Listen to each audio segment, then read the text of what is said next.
muy lindos sobre el Papa humano, sobre aquel que bailaba tango y jugaba básquetbol con su papá cuando era niño, del que coleccionaba estampillas y del que guardó una carta de su amada abuela Rosa hasta su último respiro. Del hombre que a sus 88 años seguía considerando el dulce de leche como su postre favorito.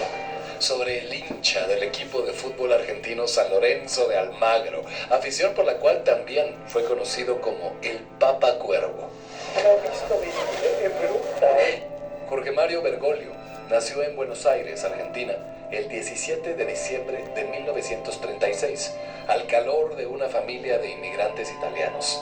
Su papá, Mario Bergoglio, emigró con sus padres en 1929 desde Piamonte, Italia, hasta Buenos Aires, Argentina. Ahí conoció a María Regina Sivori, con quien se casó y tuvo 5 hijos. Jorge Mario heredó de su padre la pasión por el Club Atlético San Lorenzo de Almagro, del que siempre tuvo camisetas y hasta un carné de socio número 88235. Otra de sus aficiones cuando joven era bailar tango con sus amigos al ritmo de uno de sus ídolos, el gran Carlos Gardel.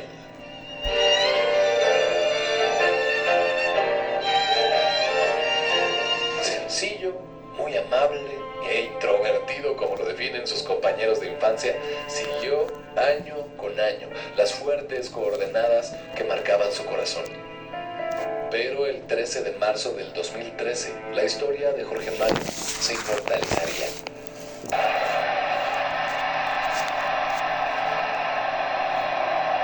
En un cónclave que duró 25 horas y media, los 115 cardenales electores inclinaron la votación a su favor para elegirlo como sumo pontífice de la Iglesia Universal y obispo de Roma, convirtiéndose así en el primer papa latinoamericano y no europeo en casi 1300 años y soberano del Estado de la Ciudad del Vaticano.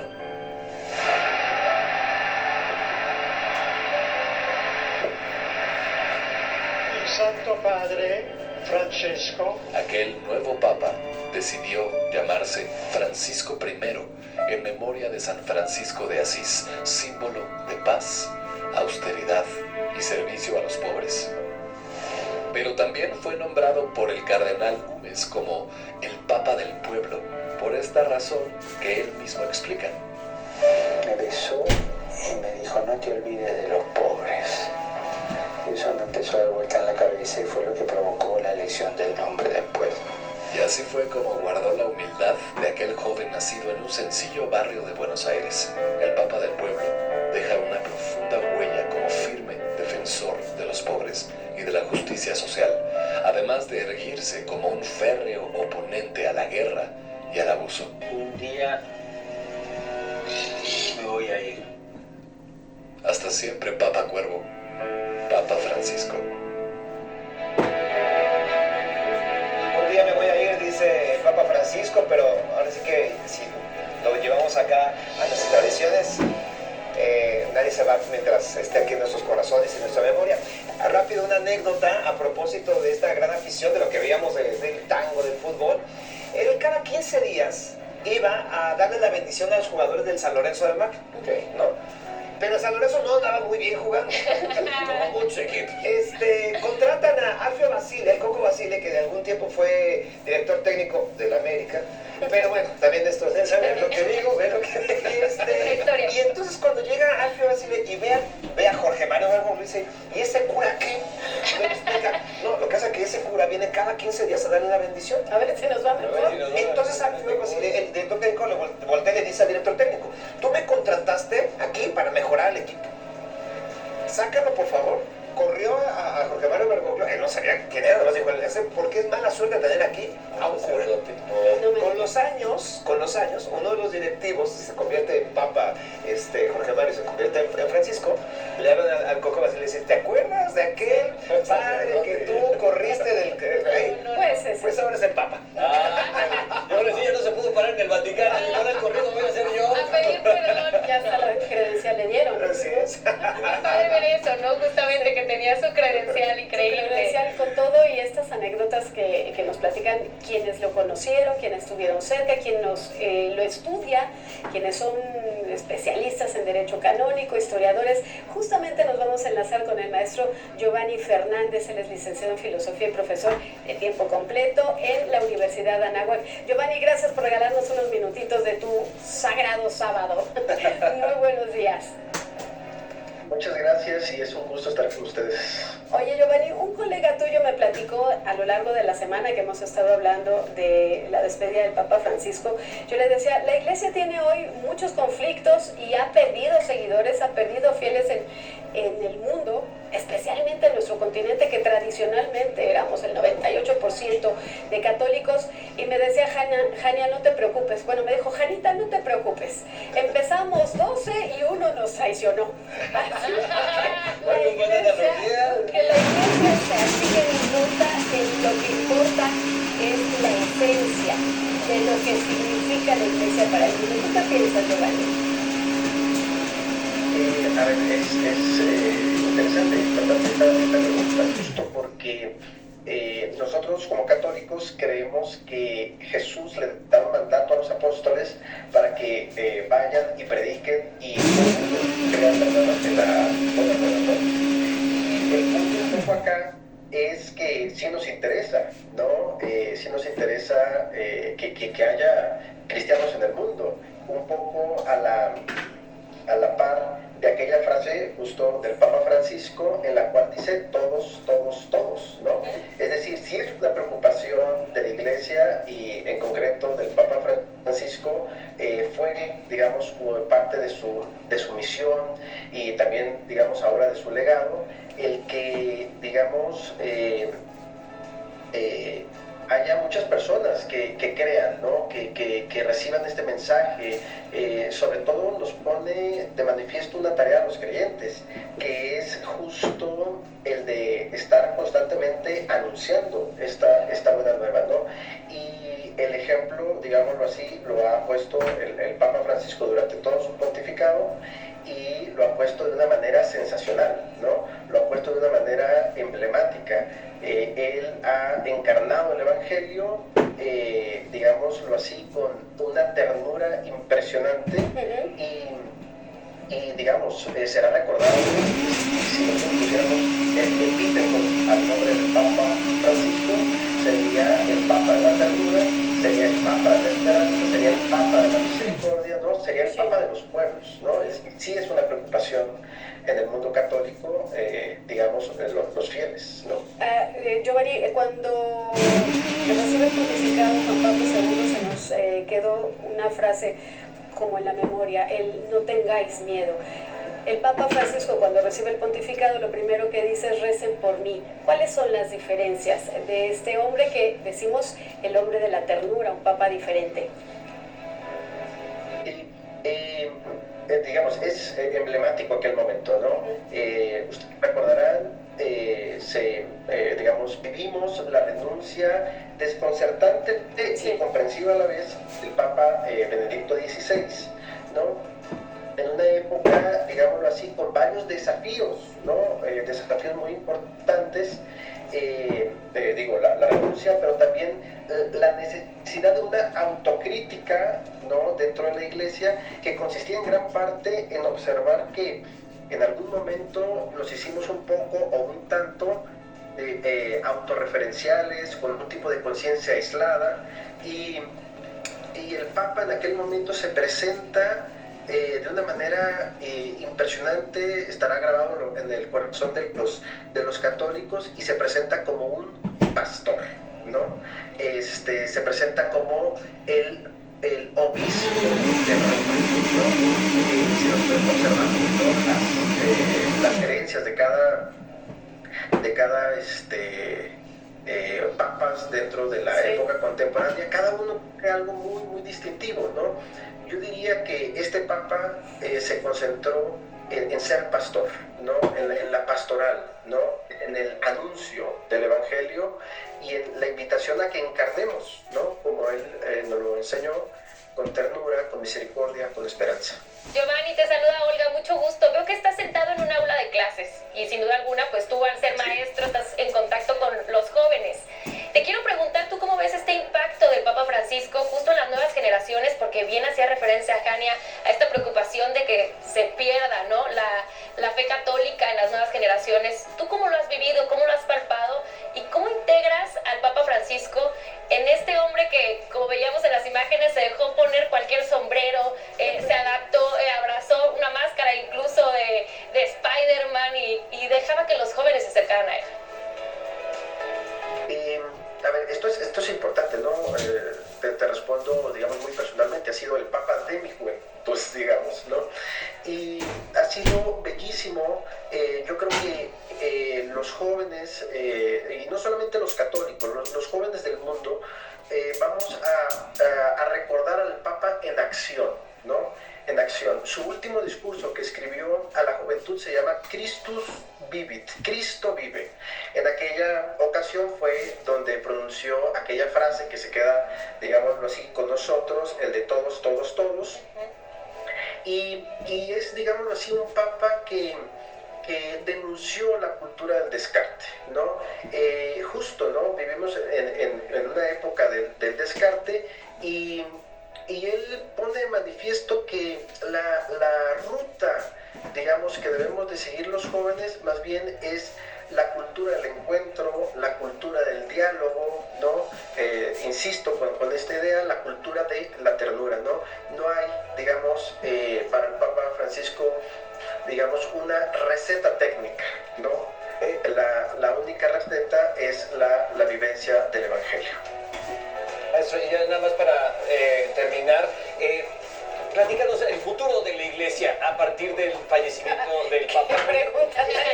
Al final, de como estudioso, como analítico, yo imagino que hay alguna predicción respecto a esto y cuál es el panorama, ¿no?, que podemos esperar ahora. El perfil, ¿no?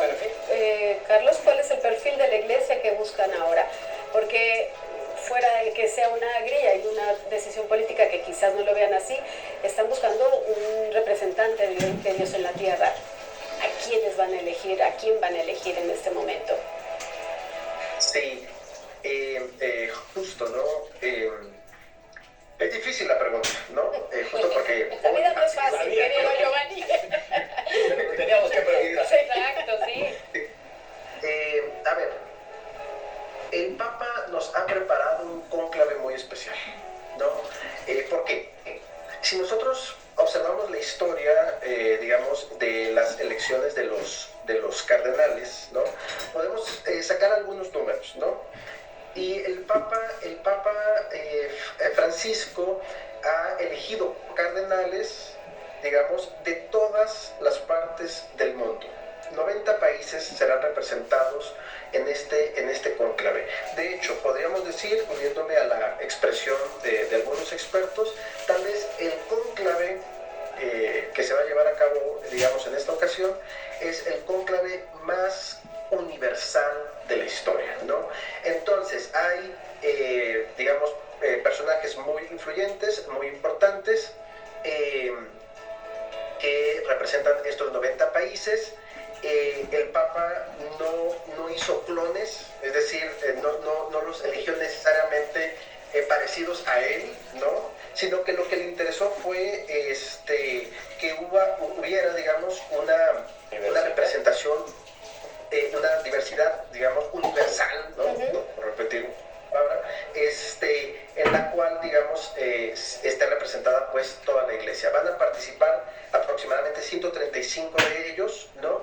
Y yo lo que podría decir es que ¿qué papa se requiere, ¿no?, para nuestra época? Se requiere un papa que sea él, ¿no? Es decir, ¿qué es lo que queremos tanto de Juan Pablo II? Que fue él, ¿no? De Benedicto XVI, que fue él, que fue un gran intelectual, que escribió grandes encíclicas, del Papa Francisco, que fue un gran pastor, que fue una persona tierna. Queremos que el siguiente papa sea él, ¿no? Y digamos, si nos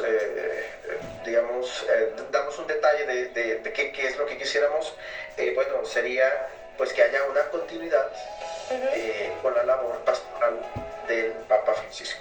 Bien.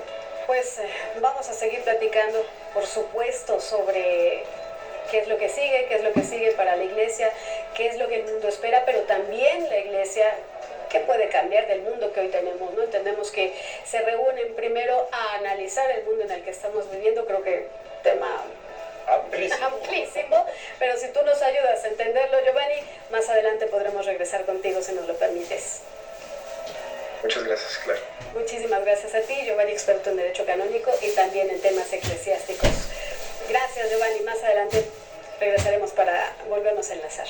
Muy bien, y bueno, precisamente hablamos al principio de esta transmisión que tú, Jani, has estado en momentos importantes en este sentido en la iglesia, pero tenemos para ti un momento para recordar y quiero que nos platiques precisamente todo eso que mueve, no solamente como periodista, sino como persona, una mujer que ha estado en muchos escenarios, que has estado incluso hasta arriesgando tu vida y que tal vez en un momento pues tan importante y tan cercano a momentos de fe, pues seguramente han marcado también tu trayectoria. Vamos a recordar este momento en el que estuviste en el nombramiento del Papa Francisco. A ver.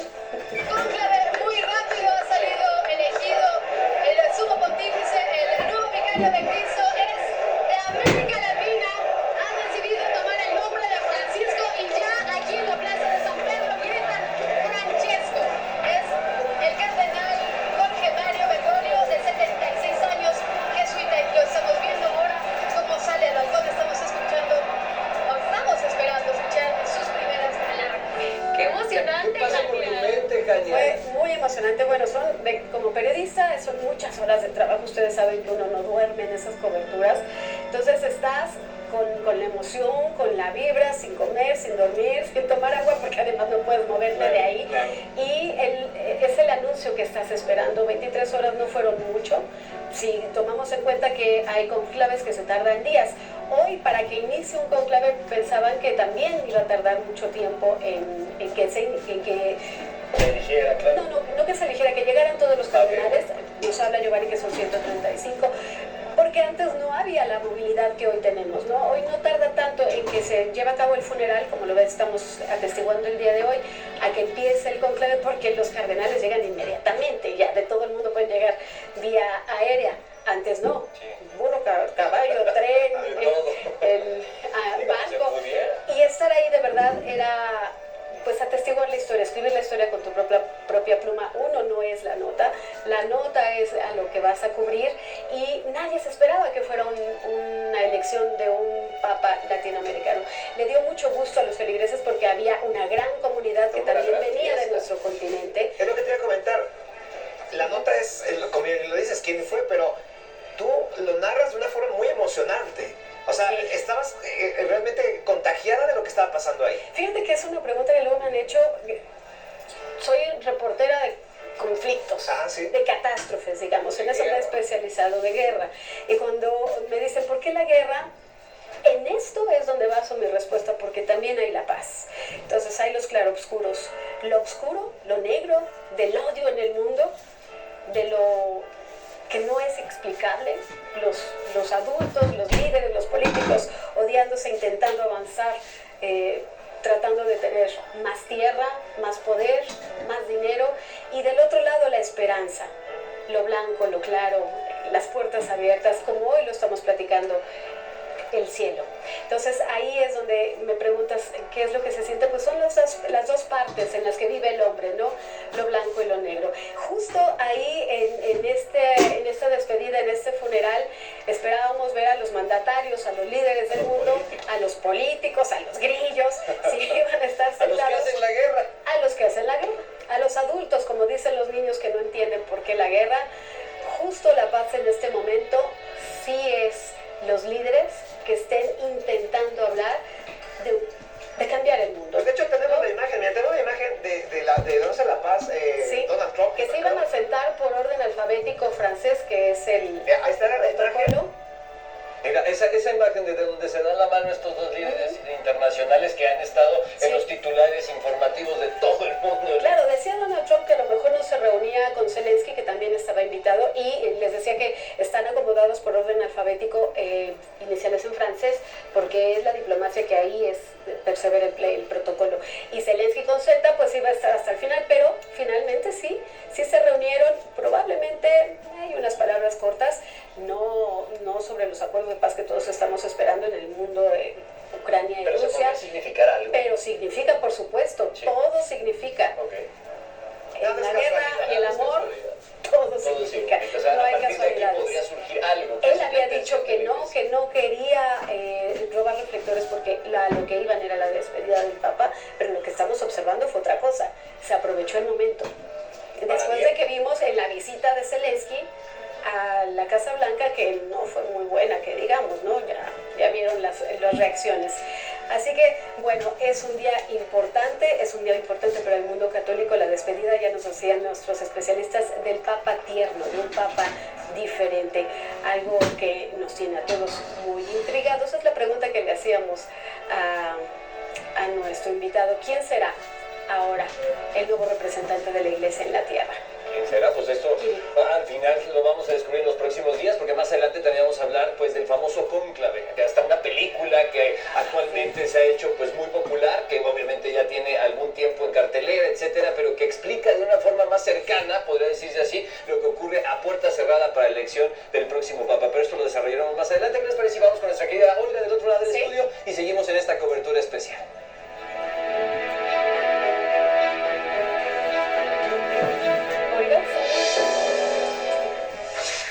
La Salle, con más de 300 años de historia, ha sido y sigue siendo un referente global en educación, con presencia en 79 países